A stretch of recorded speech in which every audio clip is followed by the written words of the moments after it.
اللہ تعالیٰ فرماتے ہیں وَالذَّاكِرِينَ اللَّهَ كَثِيرًا وَالذَّاكِرَاتِ أَعَدَّ اللَّهُ لَهُم مَغْفِرَةً وَأَجْرًا عَظِيمًا۔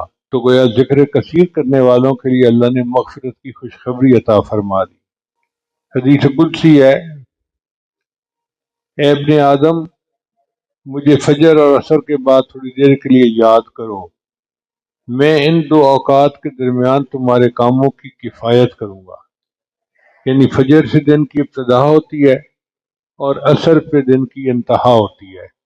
اگر ان دو اوقات میں بندہ اللہ کو یاد کر لے تو درمیان کا وقت جو ہے اللہ اس میں بندے کی مدد فرماتے ہیں، اس کے رزق میں برکت، اس کے مال میں برکت، کاروبار میں برکت، ہر کام میں برکت ہوتی ہے۔ اسی لیے مشائخ فجر اور عصر کے بعد مراقبہ ذکر وغیرہ کے لیے کہتے ہیں۔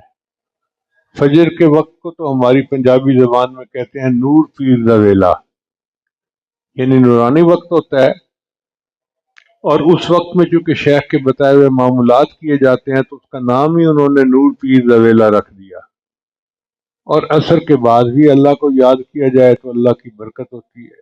اب آپ اندازہ لگائیے، ہم اللہ کو یاد کرنے سے سارا بندے کے ساتھ اللہ اس کے کام کرتا ہے۔ ایک مرتبہ اللہ تعالیٰ نے حضرت موسیٰ علیہ السلام پر وحی نازل فرمائی، اَتُحِبُّ أَنْ أَسْكُنَ مَعَكَ فِي بَيْتِكَ يَا موسیٰ، اے موسیٰ علیہ السلام کیا آپ پسند کرتے ہیں کہ میں تیرے ساتھ تیرے گھر پہ رہوں؟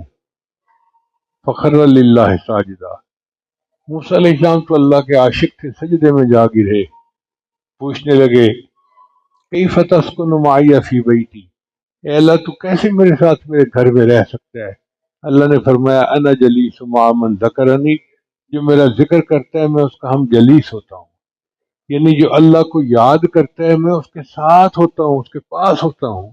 اب بتائیے یہ کتنی بڑی نعمت ہے کہ جتنی دیر بندہ ذکر کرے اتنی دیر اللہ اس کے ساتھ ہوتے ہیں۔